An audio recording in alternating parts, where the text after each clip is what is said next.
Alright, I'm just going to take you through the first lesson, 10.1, which is a lot about memorizing different things. So I'm going to do my best to try and decrease the amount of memorization. If you can't follow that too well, just try and do the memorization technique. So first of all, that's the father of organic chemistry. These are some terminology definitions. So a hydrocarbon, most importantly, it has just hydrogen and carbon. So the biggest trick you'll probably get from here is if you get something like alcohol. And because I'll just draw the full structural formula here. That shows you how they're all arranged. Because there's an oxygen here, it's not a hydrocarbon, this particular one here. The molecular formula will just show you the numbers of atoms, and that would be here. So normally we write CH3. This is the condensed structural formula, CH2OH, that shows us the functional group.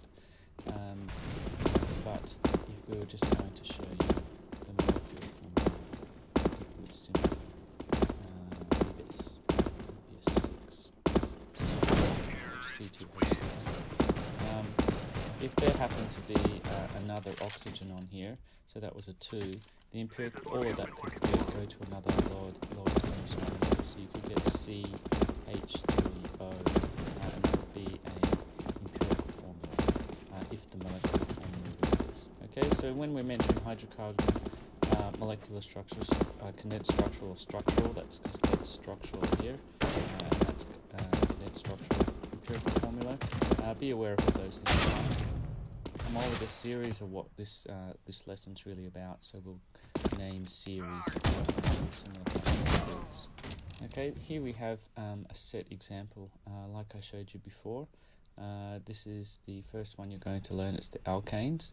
There's an example, so there's a molecular formula with the structural formula. Condensed is here, and we can divide these numbers down to smaller units, 2 and 5, smaller whole number of units. So a homologous series is basically just adding an extra carbon to the chain. We'll get to that in a sec. This is probably jumping a little, but what you need to know chemically, as you increase the number, the carbon chain, you're going to get more electrons on the molecule itself. So London dispersion forces will increase, and the actual molecule itself will actually get bigger. So this all causes an increase in boiling point as you go down the chain. Further look at formulas here. We have the structural isomers. So these things have the same molecular formula as you can see here. C4, and this one has C4, and it has the same number of hydrogens, but as you can see it looks quite different, and so they're called structural isomers. And what you'll see is with the branching, I think it's on the next slide, it will cause sort of a disconnect and gaps between the molecules, so that will decrease the attractive forces. So this one here will have a lower melting boiling point than this one over here. These are the functional groups that we're going to go through. We've got alcohols, aldehydes, ketones, carboxylic acids and halides, plus a few more. So you may want to watch this many times, but we certainly will need to practice this a lot in class. So the first one is the alkane. You're going to need to know all of this information here, including the formula, and I'll just show you how to work that out. If you see this on a molecule, you'll see that it has alkyl groups, and that the suffix is -ane. So we'll just have a look at what they look like. This needs to be memorized. So these are the sort of the initial structural bases that we're going to base it off, and only up to 6 for IB chemistry. So methane, ethane, propane, butane, pentane and hexane will need to be memorized. This is just quite simple, as this is the most basic. They're just simple chains. So how do we know what this formula is? How do we work that out, that Cn, 2n plus 2? Well, if you go down to here and you draw a table of C's and H's, there's 1 C and 4 H's there. There's 2 C's and 6 H's there. There's 3 C's and 8 H's there. Now, I know this might be a bit beyond some people, but if you're good at pattern recognition, you can see that for every C, what's the number of N's. You can see here, if the C is 1, then there's an extra 3, 2, there's an extra 6. So if you double the C's and then add 2, you can see that double that, add 2 is add 4, double that, add 2 is add 6, double that, add 2 is 8. So that is the pattern. Now, if you are not very good at those sort of number guessing games that people like to play, we have to guess the next number in a pattern, and you can't get to that, you will have to memorize that because that could come up in multiple choice questions. Okay, the next thing is these groups often come up as joined to other molecules. So what they do is, instead of there being a carbon there that could be chopped off, or it could be just this added as a branch onto some other molecule, so that could be an O there as well. So what we do is we just take the stem and add the ol group. So this is a methyl group. This is originally ethane, so this becomes an ethyl group. So when you see those ols, you need to be able to recognize where they've come from. So just basically going over the naming system, these are sort of a simplified way to go about it. I'll go through some specific examples. First, you find out what the longest number of C's are, and that's where you get your methane, ethane, and so forth. You then go from the end that gives you the smallest numbers, and you name each group. You haven't learnt any of the extra groups yet, you've only learnt alkanes, and that will give you a set of numbers, and you locate each group from those numbers. Now that's a bit confusing, so let's see if we can do an example. This is the simplest example we can do so far. This is 4, and this is 1, 2, 3, 4, 5, 6. So that's our longest chain, so we'll go for hexane. We have from here 1, 2, 3, the third carbon down, we have this methyl group here. Now, so we're not going to go from this end, because if we go from this end, it'll be 4. So we're trying to keep our numbers as small as possible. So we're going to go 3 methyl hexane rather than 4 methyl hexane, and certainly not going to go butane because that's shorter than this chain here. Alright, so in a similar way, we're going to add functional groups and learn more about different groups as we go. Try not to get overwhelmed. This will take a lot of practice, and it is a lot of groups to be exposed to. Okay, so the next group is the alkenes. This is the formula here, C equals 2n plus 2. Again, if I can just put the carbons out, so there's 2, 4, 3, 6, what's that? That's 4, and there's 1, 2, 3, 4, 5, 8. So you can see here, this is probably a much easier pattern. They're just doubling. And so what you have is just a doubling. So the only difference is the H is a double, so that's probably the easiest one. CnHn plus 2 is the formula. All it is a double bond, and so you add the ene on the end. So what we have here is instead of ethane, propane, butane, we have ethene, propene, butene, pentene, hexene. Alright, we'll go into reactions a little bit later. So similarly, with the UPAC rules we did before, we're trying to get the functional group with the smallest number possible, so we're going to start counting from this end rather than this end. So this particular one is 5-methyl, there's the methyl, hexene, and the most relevant functional group usually wins out, so we could have counted from this end if this was a more relevant functional group. As a general rule, as we go down, they're going to become more and more relevant. So the alkanes are very unreactive, whereas this double bond has much more reactive because it's a lot more has a lot more electron density. Having a quick look at the structural isomers now. These things will all have the same molecular formula but different structural formula. So you can see here the double bond here, that's going to be more reactive than this one because this one's more hidden inside the molecule, and this will certainly have a different melting boiling point to this one over here because of the branching. Moving on to alkynes now. Here we have a triple bond, which is highly reactive, so it's very rare to see these as stable compounds. So you've got ethyne, propyne, butene, pentyne, hexyne. Again, there is the formula. This one's minus this time.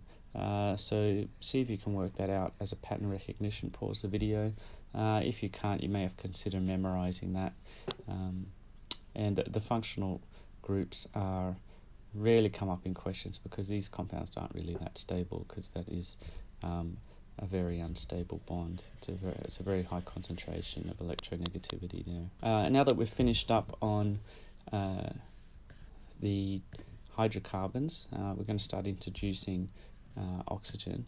We have a situation we have saturated and unsaturated. So a saturated compound doesn't have any double or triple bonds, and a unsaturated compound does have these bonds.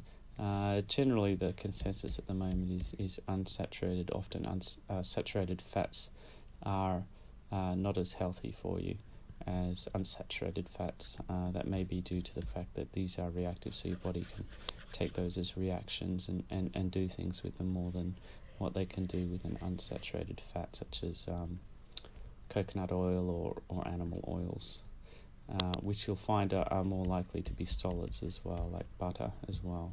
Whereas these, because they cause branching, because of their structure, they have kinks in them, that double bond, and so they don't sit as closely to each other as they would with a saturated compound. Alright, next we're going to move off hydrogen and carbon. We're not adding oxygen, sorry, that's next. We're doing halogens here, so that could be a fluorocarbon, a chlorohydrocarbon, a bromohydrocarbon, an iodohydrocarbon. So it's a halogen or alkane is what we call these things. And this is what it could look like. So you can see that these are the various isomers. So this particular group could be in all sorts of different positions. So you need to be aware, if you see a molecular formula, that it could be drawn in this way, and these are how we name them with the UPAC rules. This will become important also with alcohols. If the functional group, in this case it's the halogen, it could be an alcohol, if the binding of that carbon has 2 carbons joined to it, it's secondary. If it has 3 carbons bound to the carbon that's joined to the halogen, it's a tertiary. This one, if it's bound to 1 or if it's bound to none, it is called a primary halogen or alkane. These are important because these things will react differently due to shielding effects and exposure, how well things can get in there and react. Next we have the alcohols. Very important, these ones come up quite a bit, so make sure you know how to say, explain a compound. So compounds with these alcohol groups, they're hydroxyl groups, so this is a hydroxyl group. We just throw an ol on the end of those, so ethanol, methanol, ethanol, propanol. You can put the 1 in front, you can write 1 propanol, but it fits neater there, so that's the preferred way to do it.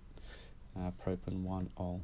Also be aware that there is a carbon, that there is a carbon, and that there is a carbon. There's no carbon there, so that's another way that they're commonly written. Just a few more examples here, and have a look at these skeletal formulas. Just be aware there's a carbon here, here, here, and here. As I mentioned before, the halogen and alkanes, this are tertiary, 1, 2, 3, this is a secondary, and this is a primary. This actually have 0 if you had a carbon here with 1, so both of those, both this and this are primary alcohols. Next we move to the ethers and the esters. If I just jump to the esters, I find these two the most difficult to remember. Thanks to a student. Ethers, where's the esters? Esters, here we go. The word ester, it kind of has this thing popping out of it, and so that's how we remember the esters as this oxygen popping out of it. If you have a look at the ethers, on the other hand, they're sort of like, they flow and they don't have this like T popping out of them. It's a bit messy here, but there's no this bump here.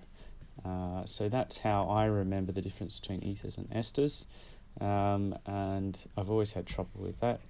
So you need to find a way that you can remember some of these things. Some of them will be easier than others because we'll do reactions with some of them, so you'll get a lot more practice and use with them. Sometimes it's easy. Take a note that the ether group is called ether, so the homologous group and the name of the functional group are the same thing. Naming them is an oxy. So if you have a look here, you grab this as the chain, as the side group. So you grab the longest carbon group here, so that's ethane, 1, 2, 3, there we go, there's a longer one there, there's propane. Alright, you take that as a side group, so that would be the 2-ethoxy. There also happens to be this now popping off it, so that's 2-ethoxy, 2-methyl propane. Don't get too caught up with the specifics of the UPAC rules. They have rules for which one's in order, such as alphabetical, and also which one's more relevant. So you won't be tested to that level. They'll give you relatively simple compounds. Probably this is too hard, to be honest. This is more appropriate. Things that just have a set answer and are not going to be too confusing. So this is the longest chain, or this one, it doesn't really matter. So choose one side, and so that's a methane group, and this will be the methoxy addition to it. Next, I'm going to jump to aldehydes. This is what they commonly look like. They do the CHO thing there. You just add an Al to the end of it, so it's a double bonded oxygen there. So ethanal, propanal, butanal, pentanal. The next one here are the ketones. Ketones just have the "-one" add to the end of it. So please look at this one here. These are quite common and they're called carbonyl groups, and so you need to remember those. And if you have a look here, you just add an "-one" on the end of it and tell me whereabouts this double bonded oxygen is. So it's popping up over here. The longest one, there's no branching there, and so we're going to start from this end instead of this end. So it's 2, there's 5 carbons, so it's pent, and it's on the double bond is on the second carbon, so it's pent and 2-one. Next one, we come back to the ester. You add an O8 for esters. So if we have a look at some of these, you always take the longest. This is different in that you always take the carbon chain that has the double bonded oxygen on it. So that will always be our initial stem, and that will always be initial stem. So that's slightly different to some of the rules we've been following so far. And so we will grab this as the side group. So that's the ethyl, and this is the chain. So it's methanoate. This time, this is the side group because it doesn't have the double bonded oxygen on it, so it's methyl ethanoate. Carboxylic acids you'll cover a lot more when we do acids and bases, and so you'll start to recognize whenever you see the COOH, that's what it looks like. It's a double bonded oxygen with an alcohol group here, and that hydrogen's not very well bound, and that comes off to become an acid. But not very well, so it's a weak acid. So you need to add oic acid to those things. And so here we have ethyl, so that's ethanoic acid. Propyl, so that's propanoic acid. And there's just a another written example of the UPAC rules for the carboxylic acids. Alright, we're over halfway now, and you probably feel like dying.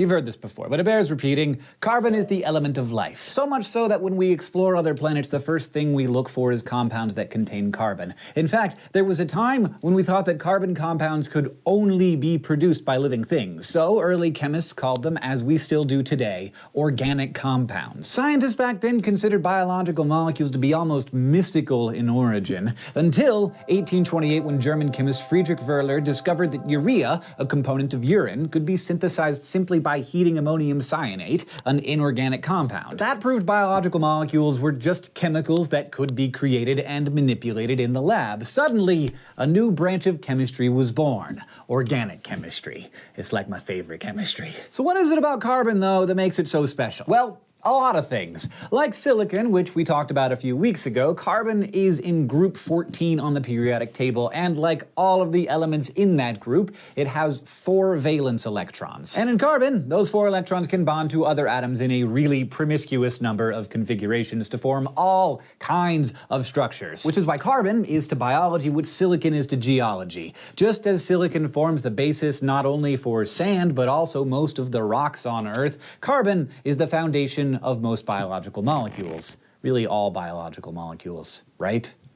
Yep. The simplest organic molecules are pure hydrocarbons containing only carbon and hydrogen. Hydrocarbon. And they are where we're gonna start our 6-week exploration of organic chemistry. And they're a good place to start, partly because they play by the most straightforward rules. When all carbons in a pure hydrocarbon are bound to the maximum number of atoms, 4 atoms each, so that there are no double or triple bonds anywhere, these compounds are considered to be full, or saturated. That means that all the carbons have 4 bonds, either with other carbon atoms or with hydrogen atoms, in which case the hydrogens are bound to 1 carbon. No questions, no exceptions. These are the simple rules that govern some of the world's most useful, or at least used, compounds, the hydrocarbons that we use as diesel fuel, gasoline, methane, propane. You're gonna learn what these and other compounds look like, what their names mean, and how they take part in the reactions that fuel our lives. Welcome to organic chemistry.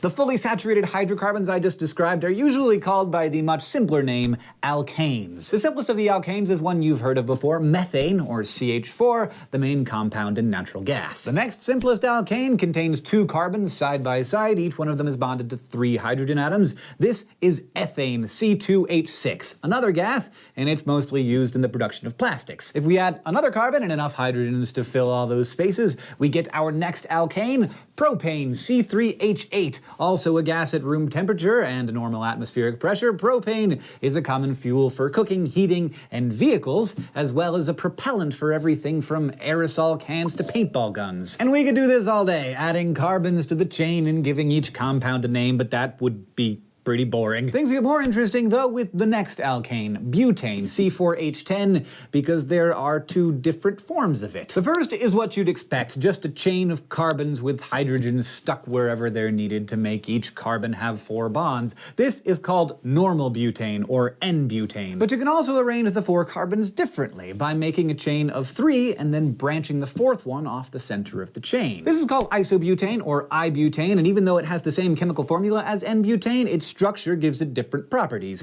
For example, N-butane boils at negative 0.5 degrees Celsius, while isobutane boils at negative 11.7 degrees Celsius. These different structures for compounds that have the same molecular formula are called isomers. As you add more and more carbon atoms to the molecule, there are more and more ways that you can arrange them. So the number of atoms in butane only allows for 2 isomers, N-butane and isobutane. But pentane, or C5H12, has 3 possible isomers, and C6H14, known as hexane, has 5. Again, I could do this all day. Looking at this table of the number of possible isomers, you can see that escalated quickly. The takeaway here is that molecules with the same mass and number of atoms can form different structures, and as their structure changes, their properties also change. As a general rule, the larger and more complex alkanes are, the more densely their molecules can pack together, which means that they tend to be liquid or solid instead of gaseous at room temperature. So alkanes with main chains of 5 to 18 carbon atoms, like octane and gasoline, are liquids at room temperature, and those with more than 18 carbon atoms, like paraffin or other waxes, are solids. Now you're probably picking up on a lot of words that you've heard before, even outside of chemistry class: octane, propane, methane, paraffin, so on. You can chalk that up to the enormous popularity of these compounds in our daily lives. Like I said, hydrocarbons are super useful because of the types of reactions they can take part in, which I will explain more in a bit. But first, I think it's high time you know what these names actually mean. Much like the general language of chemistry that we talked about months ago, organic nomenclature has its own system of prefixes, suffixes, and numbers that tell you what's in the compound being named. Now you gotta know the prefixes because they indicate how many carbon atoms are present. Here's one that I know you've heard before: meth. Meth in a name always indicates a molecule or branch containing one carbon atom. So the difference between amphetamines that doctors prescribe and methamphetamines that are sold on the streets is that methamphetamine has a methyl group, CH3, with one carbon, where amphetamine just has a single hydrogen atom. Hopefully that's helpful to you. Don't do drugs. Eth, meanwhile, indicates two carbon atoms. Prop means 3, bute means 4. From there, most of the prefixes will be familiar from geometry class, and you can review them in tables and learn them. I'm not gonna go through it all. Now, there are a few naming rules that are specific to alkanes. First, alkanes are always named based on the longest possible continuous chain in their structure. For example, even though this looks like a 5-carbon chain intersecting with a 6-carbon chain, it actually contains an 8-carbon chain if you look at it close enough. So this is considered an octane, with the 2-carbon chain attached to one of its carbon atoms. When shorter carbon chains are attached to longer ones like this, they're still named using the same prefixes, but we stuff a little YL onto the end to show that they're just attachments. Since this attachment has 2 carbons, we call it an ethyl group. And the attachment with just 1 carbon that turns amphetamine into methamphetamine, that's a methyl group. Attachments are also given a number to show you where along the chain they're attached. The long chain is always numbered carbon by carbon in the direction that gives the attachments the lowest numbers possible. So if we number the chain the right way, the ethyl group will end up at position 4, but if you do it the wrong way, it's in position 5. Low numbers win, so it's numbered from left to right in this case. So when we put it all together, this compound is called 4-ethyl octane. Congratulations, you just named an organic compound. Particularly astute and studious students will have noticed something here. Earlier, I introduced you to isobutane, a compound with 4 carbons that were not all in a chain. We call that isobutane, and it is an isomer of butane, but according to these all-important rules of nomenclature, it's not actually any sort of butane at all. The longest carbon chain is just 3 carbons long, so it's propane, with 1 methyl group sticking off of it. If we wanted to give a technical name to it, isobutane would be 2-methylpropane, though since the second carbon is the only place where the methyl group can go without the molecule once again becoming butane, proper chemists just drop the 2 and call it methylpropane. Now suppose you have more than one of the same size group attached to the same chain, like 2 methyl groups on the same alkane. In this case, you put a number for both of them, and then prefixes like di and tri are used to indicate the multiple attachments. So for instance, if an octane chain has methyl groups attached to its 2nd and 5th carbons, it's called 2,5-dimethyloctane. On the other hand, if you have attachments of different lengths, you just name and number each one separately, being sure to list them in alphabetical order. So if the structure we just used had a methyl group on its 2nd carbon and an ethyl group on its 5th, it would be 5-ethyl 2-methyloctane. This is super useful for several reasons. One, because there are trillions of ways that organic compounds can come together, but also because you can work backward from a name and build a structural formula from it. Let's try that out. We're gonna build 4-ethyl 3,5-dimethyl nonane. Start with the main chain, nonane. The prefix non indicates 9 carbons. Then add an ethyl group, a 2-carbon chain on carbon number 4, and then methyl groups, just 1 carbon on carbons 3 and 5. Our final step is to add enough hydrogen atoms to give every carbon atom 4 bonds, and now the molecule is complete. It's like a puzzle that we got to make. Of course, these compounds don't exist in isolation. Like any other compound, they can undergo a whole variety of reactions. But there are 3 types of alkane reactions that are important enough for us to cover right now, right here. The first is the kind that has made alkanes the most common fuels for combustion or burning. You'll note here that I'm saying burning. A common misperception, even among chemistry students, is that combustion somehow equals explosion. While that would definitely make things more interesting, also more dangerous. Those two things are not synonymous. Combustion is the type of reaction that powers your car and your propane grill, even candles, among many other alkane fuels. The general reaction for combustion requires a hydrocarbon, oxygen gas, and a source of heat energy. In this example, we're using methane, but it works the same for any pure hydrocarbon. The only thing that changes is the coefficients. The products of the complete combustion of a pure hydrocarbon are always carbon dioxide and water vapor. Just those two things. The next major type of reaction that alkanes experience is halogenation, when halogen atoms like fluorine or chlorine are substituted for one or more hydrogen atoms in the alkane. For example, the rather well-known compound chloroform is more correctly called trichloromethane. It's a molecule of methane that has reacted with chlorine gas, resulting in 3 of the hydrogen atoms being replaced with chlorine atoms. The final reaction type is dehydrogenation, and it, somewhat obviously, is the removal of hydrogen atoms from alkanes. For example, ethane can be dehydrogenated by this reaction, and as you can see, the result is that the carbon atoms are no longer saturated with hydrogen, thus requiring the formation of double or triple bonds to give the carbon atoms the 4 bonds that they need. Hydrocarbons that contain double and triple bonds have their own specific groups with different rules, reactions, and properties from alkanes, and those are the topic of next week's episode. For now, though, thank you for watching this episode of Crash Course Chemistry. If you were listening, you learned about some of the different classifications of organic compounds, the structures and properties of the simplest alkanes. You also learned about isomers and why they're important, how to name an alkane based on its structure, and how to build an alkane structure from its name. And finally, you learned a few important types of chemical reactions that alkanes experience: combustion, halogenation, and dehydrogenation. This episode was written by Edie Gonzalez, it was edited by Blake DiPastino, and our chemistry consultant is Dr. Heiko Langner. It was filmed, edited, and directed by Nicholas Jenkins. The script supervisor was Caitlin Hoffmeister, and Michael Aranda is our sound designer. Our graphics team, as always, is Thought Cafe.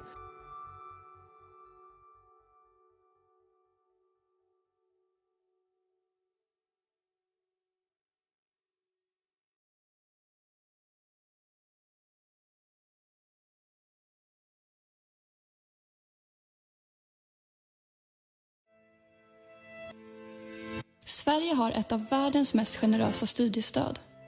Det är därför Propane, methane, butane, those single bond carbon chains that we talked about last week, they are important, but they're kind of boring. Alkanes are just more of the same, add another carbon to lengthen the chain. But toss a double bond in here or there and the situation gets a lot more complicated and interesting and delicious. Hydrocarbons can fuel cars and stoves and stuff, but they can also fuel you, dripping off your hamburger, melting into your biscuit, or frying up your tater tots. Delicious, marvelous, complicated fats. Fats have a whole bunch of jargon associated with them that the average person uses daily and with abandon despite having absolutely no idea what it means.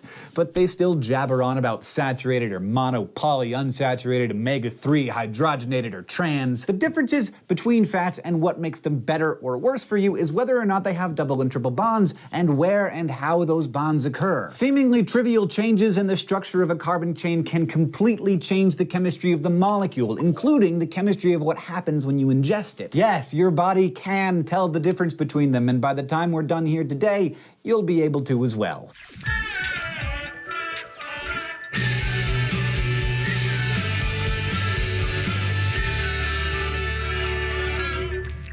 Alkanes, you will recall, are saturated hydrocarbons. All of the carbons in a saturated hydrocarbon are bonded to the maximum number of atoms that carbon can accommodate, 4. In unsaturated hydrocarbons, some of the carbon atoms are double or triple bonded with each other, so they're only bonded with 3 or 2 atoms. And when those double and triple bonds appear, we've got whole new classes of hydrocarbons. If they've got a double bond, we call them alkenes, and those with triple bonds are alkynes. So, 3 words representing 3 different groups of organic compounds. Alkanes for all single bonds, alkenes if they contain double bonds, and alkynes if they contain 1 or more triple bonds. How do you remember which is which? Well, I have a trick that I use. There's only one letter changing here. A in alkanes changes to E for alkenes and then to Y for alkynes. In alphabetical order, A is first, E is second, and Y is third. Not too complicated, I hope. And it's actually pretty nice that the words are so similar because it means we can reuse all of those old alkane rules. The prefixes remain the same, but the suffixes change in some fairly easy to predict ways. Hydrocarbons that have 1 or more double bonds end in -ene, while the ones that have triple bonds use the suffix -ine. So a compound with 3 carbons and 1 double bond would be propene, 3 carbons and 1 triple bond, propyne. All the other naming rules apply to alkenes and alkynes too. For instance,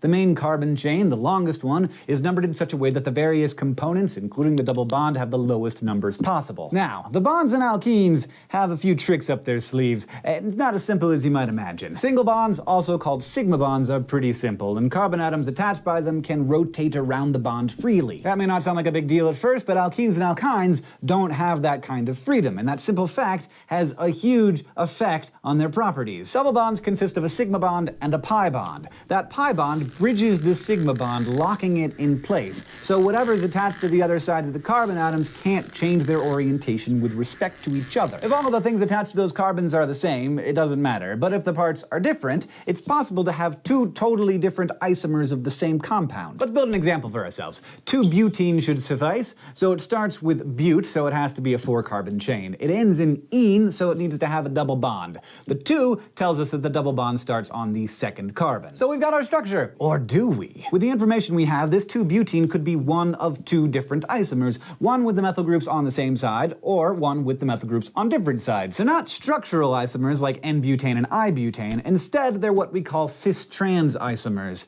These have the atoms in the same positions on the molecule, but the atoms are oriented differently in space. Cis comes from a Latin word that means on the same side, and trans is Latin-based prefix that means across. If the matching groups are on the same side of the double bond, like this, we call it cis-2-butene, and if the two components are across from each other, it's called trans-2-butene. Note, by the way, that organic compounds cannot switch from cis to trans or the other way around. You would have to break the pi bond and thus the entire molecule to rotate between isomers. The same rules apply no matter what's attached to the double bond. It might be a long hydrocarbon chain or a halogen or an oxygen. All that matters is whether the matching components are next to each other or across from each other. The triple bonds in alkynes, meanwhile, are composed of 1 sigma bond and 2 pi bonds for a total of 3 bonds. The pi bonds prevent the triple bonds from rotating here as well, but triple bonded carbons can only bond to one other atom, so even if it could rotate, nothing would change. Thus, no isomers with alkynes. Phew. Okay, I'm done describing for the moment. Let's talk about some actual chemistry. Pi bonds are significantly more unstable than sigma bonds, so double and triple bonds are pretty easy to break,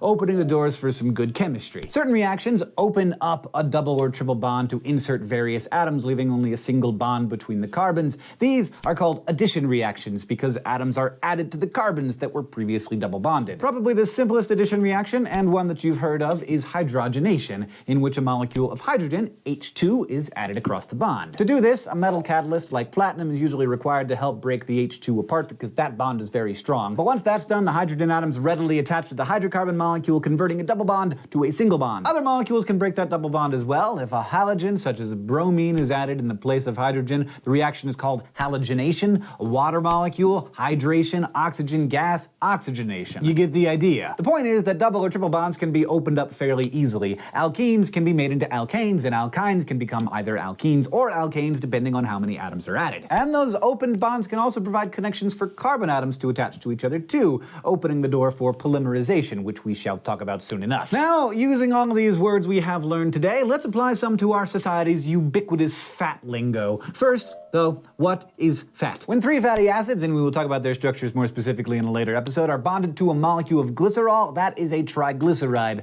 That's the stuff that we're generally talking about when we say fat. The fatty acid chains, they have long hydrocarbon chains, are what we're mostly concerned with here. They can be alkanes or alkenes, sometimes even rarely alkynes. So, we've heard of saturated fats. What does that mean? It means no double bonds. All of the carbon chains are alkanes and it has as many hydrogens as possible. It's saturated. That means that there are no unstable pi bonds, so they tend to have longer shelf lives. They're also able to lay flat against each other, making them more likely to be solid at room temperature. The bad news is that they're kind of hard for your body to do chemistry with since they're so stable, so they often just stick around in your body clogging stuff up. Now, what about hydrogenated oils? Vegetable oils are generally polyunsaturated fats, meaning that they have lots of double bonds, or at least more than one. They're much healthier for us than saturated fats, and they're also generally cheaper, since saturated fats are mostly made by animals, which are notoriously difficult to maintain. But they're also less stable and are usually liquid at room temperature and thus harder to spread on your toast. Food chemists use hydrogenation to saturate the unsaturated fat, making it spreadable and also stabilizing it. And since it's made from vegetable oil instead of animal products, byproducts, it's much cheaper to create. Sometimes the oils are fully hydrogenated, creating saturated alkanes, and sometimes they're just partially hydrogenated, usually leaving just one double bond in the fatty acid chain, creating a monounsaturated fat. Now, it's not just whether or not there are double bonds, the location of double bonds also has an effect on what your body can do with the molecules, which leads me to omega-3s. Omega-3 refers to a specific location of the double bond,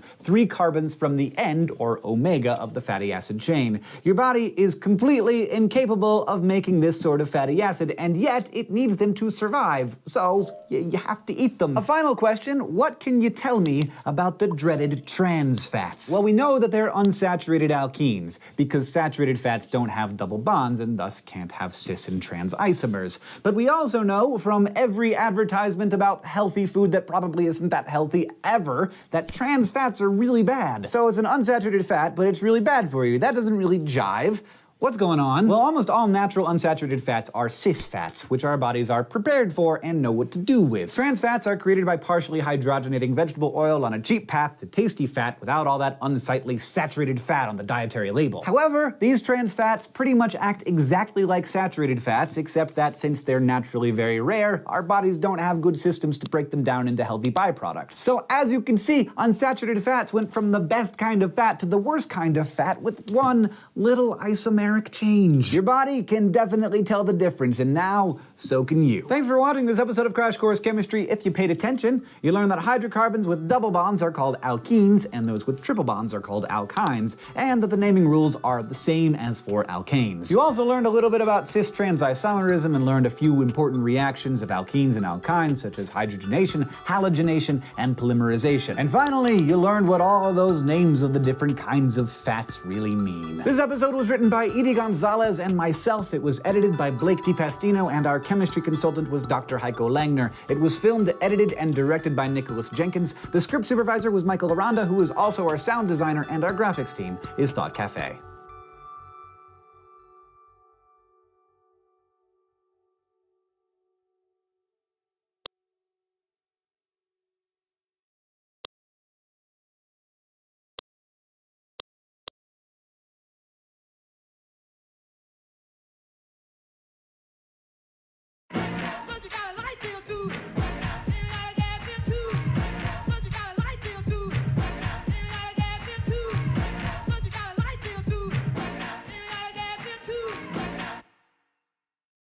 We've talked up carbon quite a bit here on Crash Course Chemistry, but we really haven't justified the lofty position I put it in. Just chains so far, and while chains are good, they're not enough reason on their own for this high level of esteem. But carbon atoms, they do more than just form chains. Sometimes they form rings, or as chemists call them, cyclic structures, and if the rings have the right number and placement of double bonds, they start acting weird and wonderful. The compounds made from them are called aromatic, literally because they have aromas. They can smell amazing. Basil, vanilla, cloves, tarragon, lemon, cinnamon. When we smell these things, it's because aromatic compounds with carbon rings, are binding to receptors in our noses that tell our brains, OMG, tasty stuff nearby. Of course, mothballs and modeling glue and lots of other stuff are also aromatic and don't smell so good. But if you've ever smelled an herb, taken medicine, worn clothes, or enjoyed a meal, you probably owe that experience, at least in part, to aromatic hydrocarbons.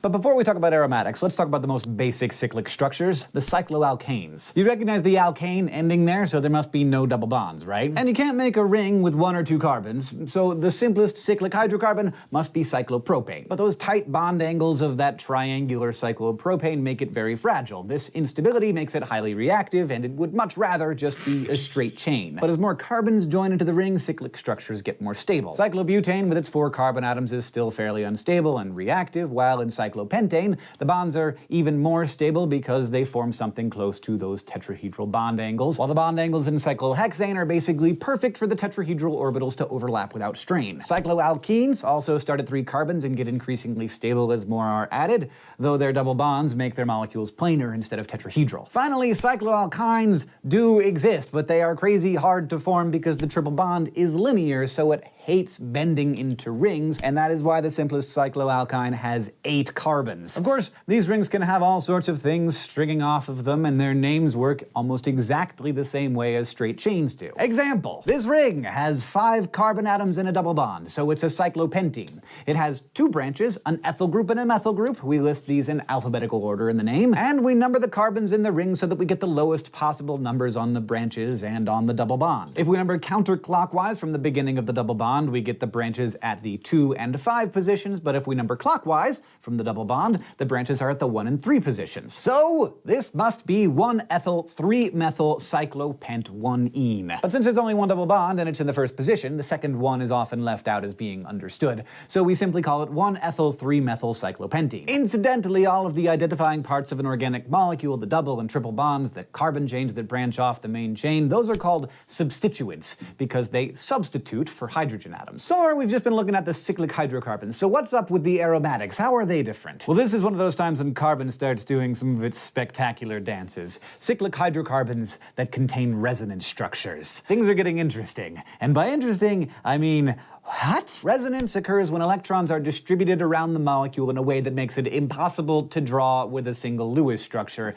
It's a limitation of our tools to represent the beauty and complexity of reality. In a resonance structure, the real-world structure of a molecule is essentially an average of all of the possible structures that we can draw. The simplest aromatic hydrocarbon, and one of the most common, is benzene, C6H6. It's the pungent compound that gives gasoline its strong, sweet smell. It contains 3 double bonds, so that each carbon has a total of 4 bonds. We normally write this and other organic structures without the hydrogens in order to simplify things, and we often don't even write the C's for the carbons. Every corner is assumed to be a carbon atom, and since we know that carbon needs 4 bonds, it's easy to figure out where the hydrogens belong even when they're not written. Here's the thing though. Those double bonds could just as easily be in these positions, and they are in those positions. Sort of. Remember, there are 2 types of bonds in double bonds. There's those sigma bonds that happen linearly, and then there's those p orbitals that stick up above and below the plane of the molecule. Those p orbitals in an aromatic compound all merge together in a ring that stretches above and below the whole molecule. It's a distribution of electrons that's like a donut on top of and below the molecule. It's extremely stable. Overall, the bonds are in both places, so the actual structure is essentially an average of the 2 drawable Lewis structures. That's resonance. It's reality poking us in the nose and saying, oh, you thought you were so clever with your Lewis structures, but in this situation, they are useless. To show that the double bonds aren't in any specific place, we often just show the structure with the circle in the middle, signifying that the double bonds are averaged in a ring throughout the benzene group. Technically, the number of bonds between each pair of carbons is defined as 1.5. It's not a double bond, it's a 1.5 bond. Now, aromatics can have all sorts of substituents as well, and the naming system is pretty much the same as with other cyclics. Another example. So this is a benzene with 2 methyl groups on it. As always, we number the ring so the branches have the smallest possible numbers. In this case,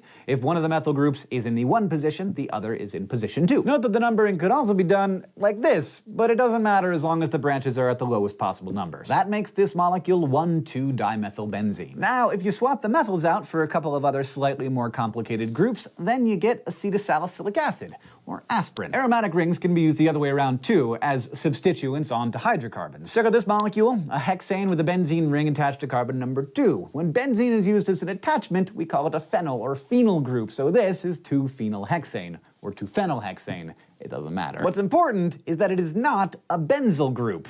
Why? Well, it was English genius Michael Faraday who first isolated benzene in 1825 from the gas used in lamps, and in honor of this, his French contemporary chemist Auguste Laurent started calling the derivatives of benzene phen, from the Greek for I illuminate. It's a lovely gesture, very sweet, but like, seriously? But just to make sure you're like good and solidly confused, benzyl groups do exist. They're a phenyl group joined by a methyl group instead of just directly. So now that we know where the word phenyl comes from, I bet you're just salivating with curiosity wanting to know where benzene comes from because, like, your desire to know things is stronger than any of your other desires, right? Yeah, I thought so. So here's how it happened. Back in the 1400s, when the spice trade drove the majority of the global economy, Arabic traders sold European traders a resin used in perfumes and medicine that they called Lubanjawi, or Ensigns of Java. Of course, it didn't come from Java, it came from Sumatra, but the world was a big and complicated place, so we can't really blame them for being a little bit confused. The Lu was mistaken by the Italians for the definite article la, and so it was dropped, making it Banjawa, and then the French called it Banjois, and eventually the German and English made it benzoin. This is also, by the way, the same root as the name Bon Jovi.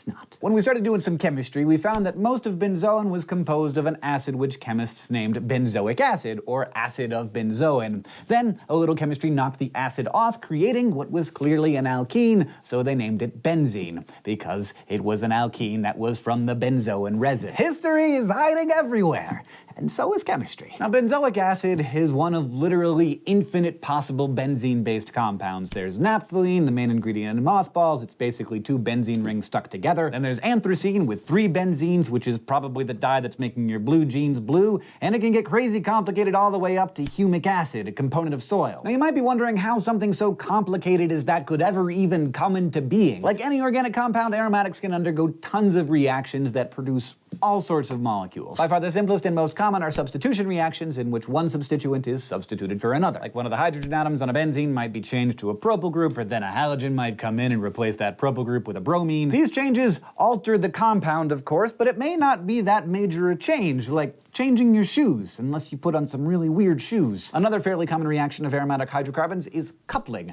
the joining of 2 aromatic structures, and it basically works the same as a substitution reaction. The only difference is that the new substituent is another aromatic structure, and it typically requires some kind of catalyst. A final common reaction of aromatics is hydrogenation, which we talked about a little last week, the addition of hydrogen atoms to remove double bonds. Now, of course, getting rid of even a single double bond in a phenyl group always destroys the resonance, and thus it is no longer an aromatic compound after hydrogenation. Now, obviously, we haven't covered all of the possibilities here, but you can already see that organic molecules have the potential to become extremely large and complex, integrating straight chains, cyclic structures, and aromatic groups in the same molecule. This literally infinite variety is what makes organic compounds the basis for the infinite variety of life on Earth. So I'll leave you to your genes and basil pesto and aspirin now to appreciate them on a whole new level that simply was not possible just 10 minutes ago. Meanwhile, thank you for watching this episode of Crash Course Chemistry. If you paid attention, you learned about the structure of cyclic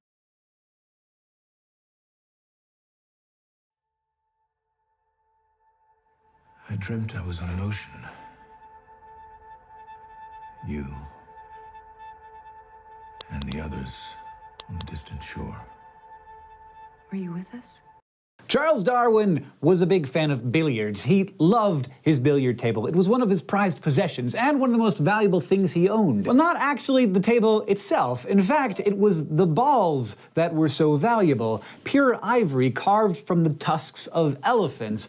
Only the wealthiest could afford a full set. Luckily, he was married to an heiress. A full set of 16 billiard balls would require at least 1, possibly 2 full elephants worth of ivory. The idea that any bar in the world might contain a billiard table available for anyone to play and not like run out of the bar with your pockets full of valuable ivory would have sounded insane in 1850. And the billiard industry was well aware of this problem. Billiard balls were getting more expensive, elephants were getting more rare. It was thus not with an environmental motive that in 1867 the Fellon and Colander Pool Supply Company offered $10,000 to anyone who could come up with a substitute material that worked as well as ivory but could be produced more quickly and sustainably than dead elephants. An inventor named John Wesley Hyatt took on that challenge. He used nitrocellulose, a flammable solid created by mixing cotton with nitric acid to create a hard, shiny white sphere. The properties were extremely similar to ivory billiard balls. The company never gave him the prize, but he did patent the technique, using it to create billiard balls, piano keys, and even teeth, becoming pretty dang wealthy in the process. Also, he pretty much created the industry that made all of the polymer materials that surround you right now, and that we'll be discussing today in Crash Course Chemistry. Also, elephants didn't go extinct, so that's a plus.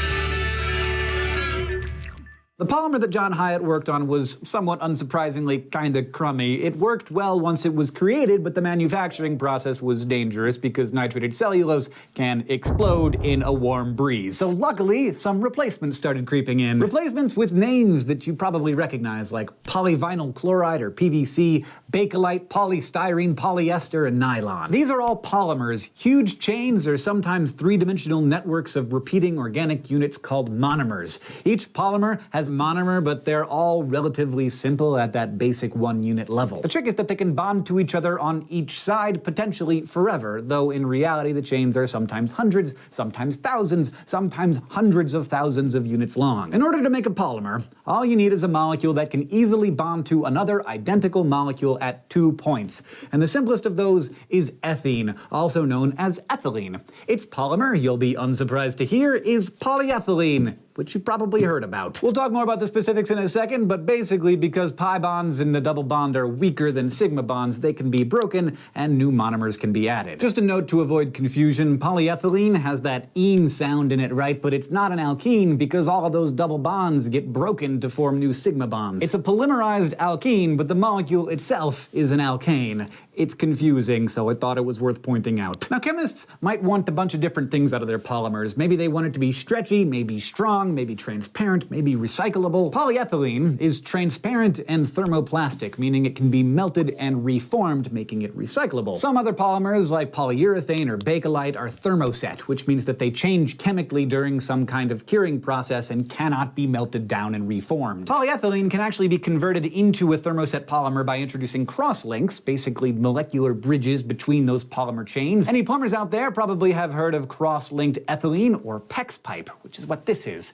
It's extra super strong because of those cross-links. Polyethylene is also nice because its strength can be varied by changing the size of the molecules. If they're allowed to polymerize until they're tens of thousands of monomers long, the plastic they will form will be all knotted up in these ultra-long chains and it will be extremely strong. That's why this HDPE, high-density polyethylene, is a strong bottle, whereas this is much squishier. This is low-density polyethylene. However, those ultra-long chains also make it much more viscous when heated and thus more difficult to process. It also loses some of its opacity and becomes more of that milky white color. Now, polyethylene is great. It's really great. So great that it's the most common plastic in the world. We produce over 80 million tons of it per year.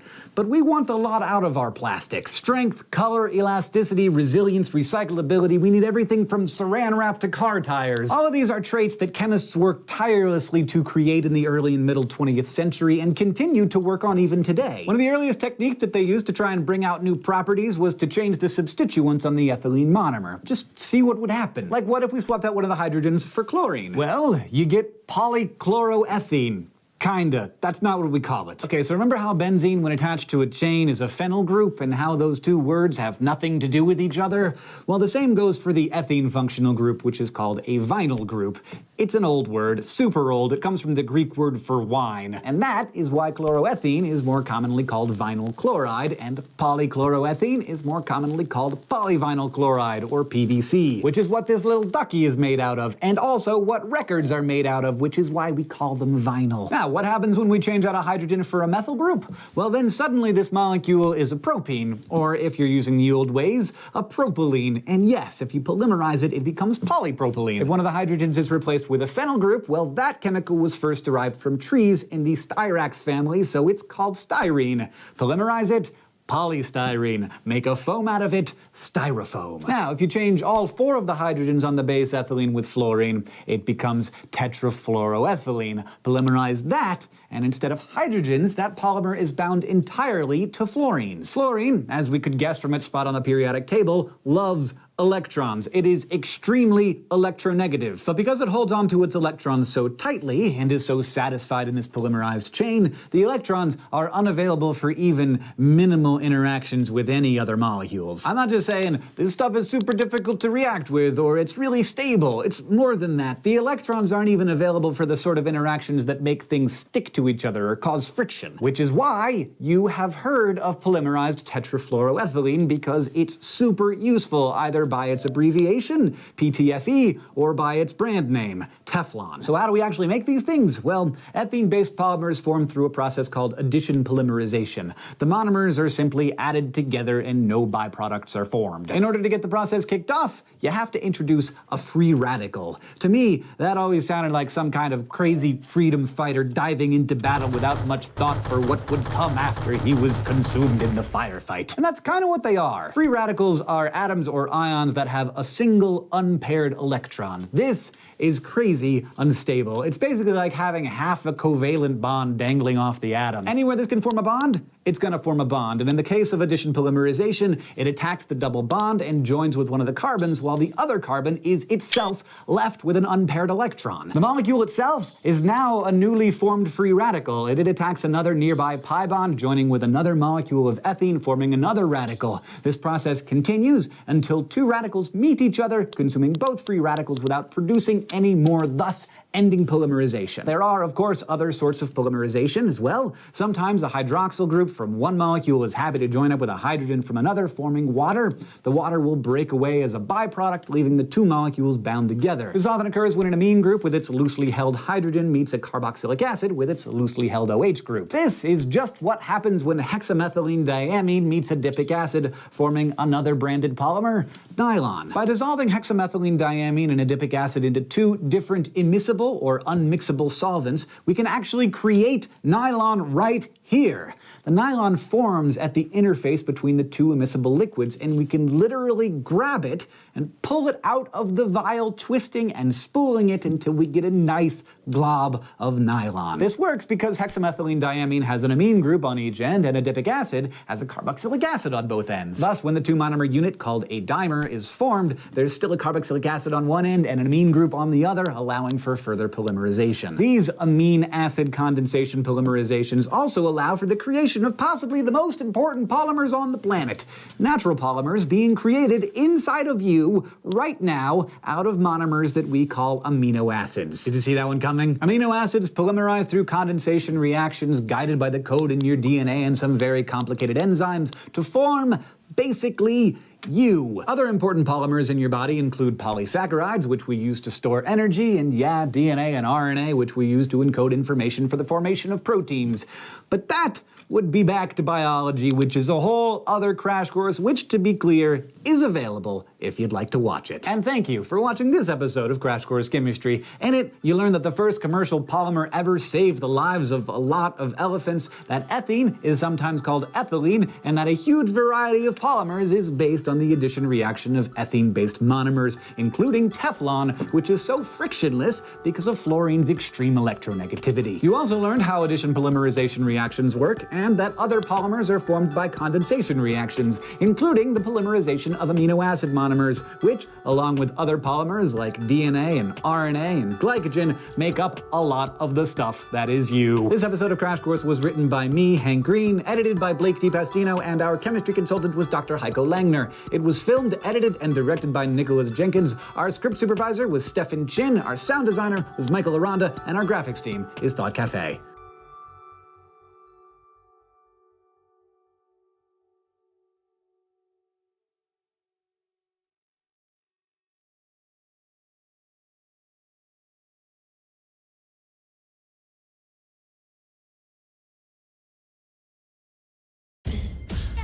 Nu kan du streama via Play i hela EU, precis som hemma. Did I leave the stove on? Fyll påsken med film och serier. Streama via Play i hela EU. Prova fritt en månad. The electron is to chemistry what money is to capitalism. It's all about who has it, who wants it, and what they're willing to do to get it. Electrons are what make it possible for an atom to bond with other atoms to form molecules, and when that happens, a tremendous amount of energy can be exchanged in the process. But not all chemical reactions involve electrons changing hands. Acid-base reactions, you'll recall, are more about swapping protons. But because electrons are the real coin of the realm in chemistry, the most important reactions that take place on Earth involve the transfer of one or more electrons from one atom to another. These are redox reactions. Redox, which is a portmanteau of reduction oxidation.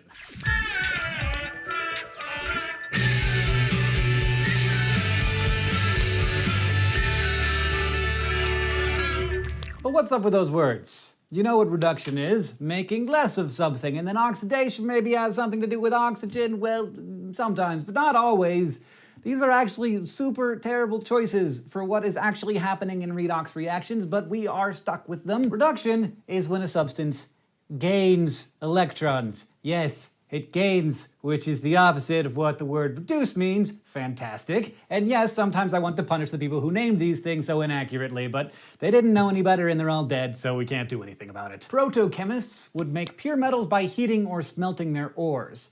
And they noticed during the smelting that these substances would become lighter, so I guess it's not crazy that they decided to say that these substances were being reduced. Our old French friend Antoine Lavoisier figured out that this was because oxygen gas was actually leaving the compound, making it lighter. What he didn't know was the actual chemistry involved. Oxygen is, unsurprisingly, the quintessential oxidizer. It pulls electrons off of one molecule to make itself more stable. But if you heat it up enough, it gets all energetic. Today, we understand that oxidation and reduction are all about electron transfer. So you might think that we'd rename them, and some chemists have tried producing terms like electronation and de-electronation.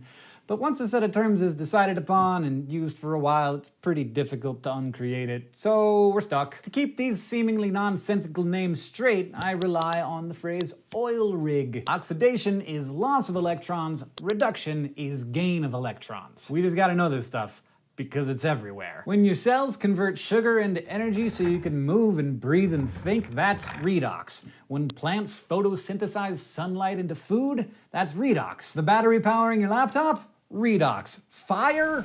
Also redox. Since electron swapping is the name of the game here, when you study redox reactions, it's important, critical, absolutely essential to keep track of the electrons. Think of them as dollars or pesos or pounds or euros. In any transaction, one person is going to gain them and the other is going to lose them.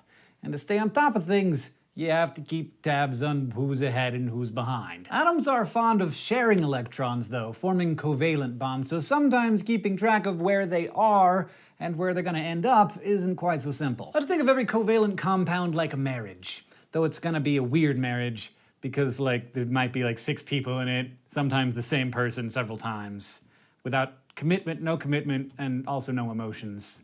Don't think too much about it. Like in a marriage where money gets shared, covalent compounds share electrons. The trick is figuring out who gets the cash when the vows break. So we've created a useful little system assigning electrons 100% to atoms that are actually at the moment sharing them. The number that we assign is the atom's oxidation state, or oxidation number. Even though we are of course aware of covalent bonds and the sharing of electrons, the processes are easier to follow if we imagine that the atoms are already splitting up the bank account, as if they were in an ionic or non-sharing bond. So an atom's oxidation number is basically what its charge would be if it actually owned all of its electrons exclusively, like the newly minted bachelors that they may become. So to figure out those oxidation states, or oxidation numbers, we have some simple rules for some atoms. First, the oxidation number for any element by itself, whether it's monatomic or diatomic or polyatomic, like an atom of calcium, or a molecule of H2, or an even bigger molecule of sulfur S8, the oxidation number is 0. Atoms, by definition, do not have a charge. If they had a charge, they would be ions, and if they're sharing with themselves, they share equally. Second, for a monatomic ion, basically a charged atom, it's simply the size or number of its charge. So the iron 2 in Fe2+ has an oxidation state of +2, while a chloride ion is -1. Third, oxygen, which is unsurprisingly all over redox chemistry, almost always has an oxidation of -2, unless it happens to be in a peroxide molecule like hydrogen peroxide. Fourth, hydrogen is +1, and fifth, fluorine is -1, as are all the other halogens most of the time. Pretty much unless they're bonded to fluorine or oxygen, because fluorine and oxygen are so bad that they can make anybody's oxidation number positive, if you know what I mean. And those are the rules. That's all you need to know. Now, the total of all the oxidation numbers of all the atoms in a neutral compound will add up to 0. Like water with 1 oxygen with a -2 oxidation state and 2 hydrogens at +1, and voila! The neutral compound has an oxidation number of 0. A polyatomic ion, on the other hand, has to work out to have an oxidation state that matches its charge. So SO42-, the sulfate ion, has 4 oxygens for a total of -8, but we don't have a rule for sulfur, so I guess we just give up and walk away. Who cares anymore? No! We use 3rd grade algebra because we have to end up with an oxidation number of -2 for the whole compound. We know that sulfur, in this particular compound, has an oxidation state of +6. But sulfur's oxidation state isn't always +6, and that's why we don't have a rule for sulfur, or a lot of other elements for that matter, because oxidation states of most elements change depending on what they're bonded with. Now we can use this same logic to figure out what happens when these compounds interact in redox reactions. Molecular divorce courts of electrons changing hands, being haggled over and traded, with some players taking big profits while others lose nearly everything. Them's the breaks. Let's start out with a simple example, a chemical reaction that I believe has saved more lives than any other in the history of chemistry, created by a war criminal to blow people up during World War I, the Haber process. The Haber process removes the ultra-stable elemental nitrogen from the air and combines it with hydrogen to form NH3, ammonia, for use in bombs and also in fertilizer, increasing the carrying capacity of the Earth by billions. Nitrogen in the air exists as elemental diatomic nitrogen, and hydrogen likewise is also diatomic H2. So we know that starting out, all of the atoms have an oxidation state of 0. The product of the reaction, ammonia, is a neutral compound with 1 nitrogen and 3 hydrogens. The hydrogens each have an oxidation state of +1, remember the rules, so nitrogen must have an oxidation state of -3. Nitrogen thus gained electrons, its oxidation state went down, and so it was reduced. So at least when talking about what oxidation states are doing, the word reduced makes sense. Hydrogen lost electrons, the oxidation state went up, and it was oxidized. Now this is a pretty simple equation to balance, but redox equations can be a huge headache sometimes because of the number of individual atoms involved, so we often have to balance them in half reactions. So even though we don't really need to do the half reactions because this is a pretty simple equation, we're going to do them anyway, just because it's an example that's simple to start with. So start out with the nitrogen getting reduced. We have N2 with an oxidation state of 0 becoming NH3 with an oxidation state of -3. First, we balance the number of nitrogens, then add the number of electrons that we need to have there be the same number of electrons on each side. Do the same with the oxidation half of the reaction, and then combine them to get your whole reaction with the electrons canceling out. Now yes, maybe that seemed like an unnecessary step, but allow me to show you a more complicated example that will prove how necessary it may be. In this flask is silver diamine. We're going to use some redox chemistry to get the elemental silver out of it nice and clean and shiny, and it's not gonna be no simple Haber process. The silver diamine is going to react with an organic aldehyde, any aldehyde actually. The business end of the aldehyde is the CHO end. The R in organic chemistry is a symbol for some organic group of atoms, and in this reaction, those atoms don't matter. The silver diamine reacts with the aldehyde and hydroxide, creating carboxylic acid, ammonia, and water. First, let's assign ourselves some oxidation states. The silver is in a complex with 2 neutral ammonias that are going to remain unreacted throughout the equation, so we can treat them like a single species with an oxidation state of 0. Since the silver diamine has a charge of +1 and the ammonias don't affect that, silver's oxidation state must also be +1. The aldehyde has 1 hydrogen at +1 and 1 oxygen at -2, but is neutral overall, so the carbon must be +1 as well. The hydroxide ion is simple, -2 for the oxygen, +1 for the hydrogen, and an overall charge and thus oxidation state of -1. On the reactant side, the silver is now atomic, so its oxidation state is 0. The carboxylic acid has 2 oxygens and 1 hydrogen, so the carbon now has an oxidation state of +3.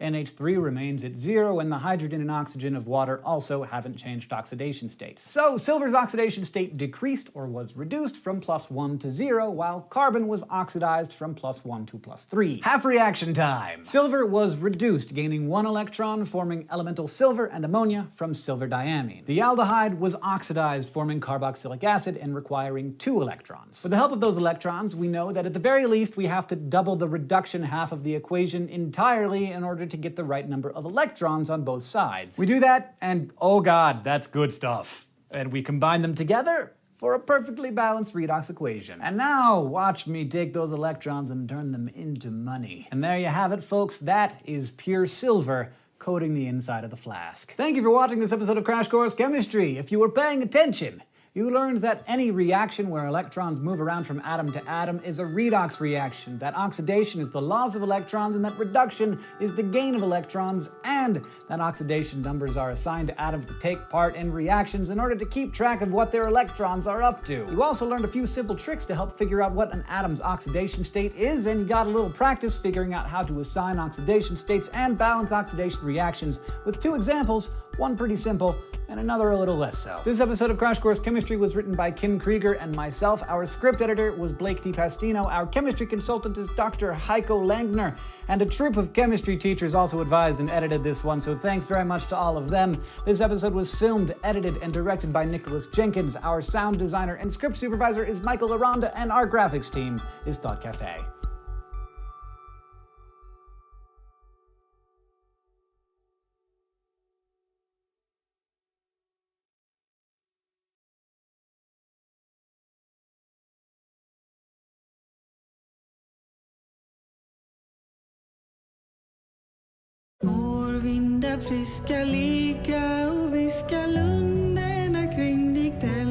Imagine you wake up one morning and you're under a tree and you don't recognize anything. You're surrounded by low grassy hills, it's raining a bit, and it smells like waffles and potatoes. As you rub the sleep from your eyes, you notice a woman, and she's like, Qu'est-ce que tu fais dans la pluie? and you're like, what? Where am I? Was that French? Did I fall asleep in my house and wake up in France? Then another guy walks up, and he's got a mustache that frankly not a lot of other guys could pull off, and he's like, Wat zit jij nou feitelijk aan het doen in die regen? and that was clearly not French. Then a little kid comes up with an umbrella and says, Wat doe je hier buiten in de regen?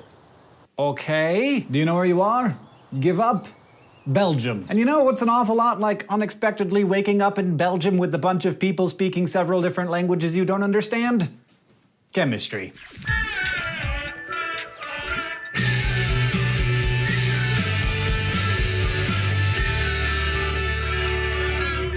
Maybe more than any other scientific discipline, chemistry has its own language. Not jargon, though it has that too, but a whole system of speaking and writing that's unique to the study of chemicals, a way of translating symbols and numbers of chemical formulas into words that can be spoken. Chemistrian, if you want to call it that, and I do, can be tough to learn at first, but it can be done once you know the rules. And of course, as with all languages, fluency really only comes with lots of use, so I don't expect you to walk out of this video spouting off about 3-keto-2-carboxyarabinitol, but I do want to get you off on the right foot. So talking about chemistry could sometimes be like describing a rainy day in Belgium. I mean, all three of those people in the beginning of the video, they were saying the same thing. They just used different sets of rules to describe it. The woman using French, the kid Dutch, and the guy with the stash, a Dutch dialect called Flemish. So the trick is knowing which rules to apply where, and fortunately for chemistrian, there's a kind of phrase book, the periodic table. Just as there are parts of Belgium where different dialects are spoken, the rules for describing an element can change depending on where in the table it is.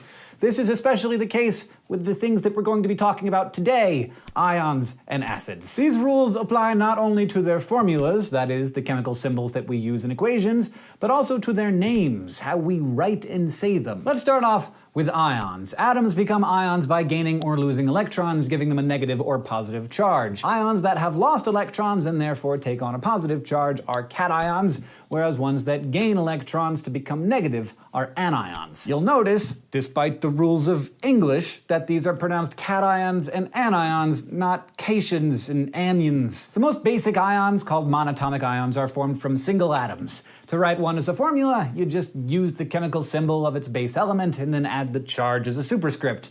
That's it. If the charge is just of a single electron lost or gained, you don't need to write the 1, but any charge greater than that requires a number. So the sodium ion is written like this, while the ion of chlorine looks like this. But the names of these ions change somewhat depending on whether they are cations or anions. Cations, for some reason, the name is just the element followed by the word ion, so in this case it's just a sodium ion. But with anions you use a special suffix, "ide", so the anion of chlorine is chloride, and is written so. Now when we name ionic compounds, we just say the cation first and the anion second. You've done this, you just maybe didn't know you were doing it. Sodium chloride, hydrogen sulfide, easy peasy. Now in order to figure out what's what, we have to rely on our handy phrase book, the periodic table. The first two columns on the left are your alkali metals and your alkaline earth metals. They all form ions readily when they react with nonmetals, and when they do, they always lose electrons, forming cations. On the other side of the table, you'll find most of the common anion-forming elements grouped together, particularly your halogens, along with oxygen, sulfur, and nitrogen. These elements gain electrons to form those negative ions ending with "ide." And you've no doubt heard of most of them, but here's a wrinkle. Many elements can form more than one kind of ion. Iron, for example, in the middle there, forms cations, but they can have a charge of either 2 or 3. This is the case for many of the transition metals in these middle columns of the table. They're grouped together precisely because they have these properties in common. Everything's where it is for a reason, people. That's the beauty of it. But it's in this middle region of your language map where really unique dialects start to crop up, changing how ions are named and written. The formulas for ions here are thankfully as easy as anywhere else, with the size and polarity of the ion's charge written as a superscript. But when naming these ions, we introduce a whole new naming convention, and by new, I mean really, really old. Roman numerals. Yeah, Roman numerals still have a practical application beyond telling you which Star Wars movie you're watching. In this case, when saying or writing the name of a transition metal ion, you use Roman numerals to denote the size of the ion's charge, like iron 2 or iron 3. And you write it this way, whether the ion's in a compound or by itself. Just be sure to put the numerals in parentheses with no space between the cation and the first parenthesis, because trust me, teachers will mark off for that. Okay, so I know what you're probably thinking right now.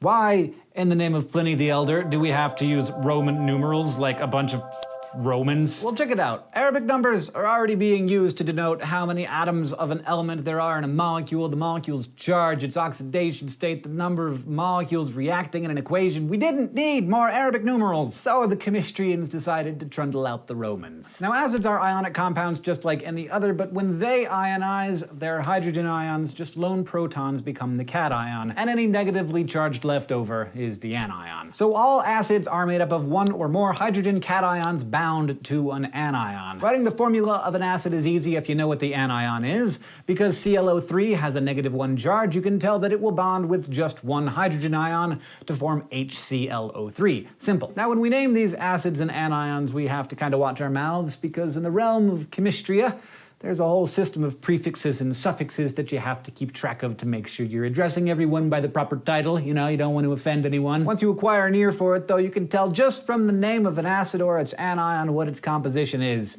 because these prefixes and suffixes essentially give you the formula. Specifically, they tell you how many oxygen atoms it has. That's right, even though an acid is defined by its ability to give up hydrogen ions, it is identical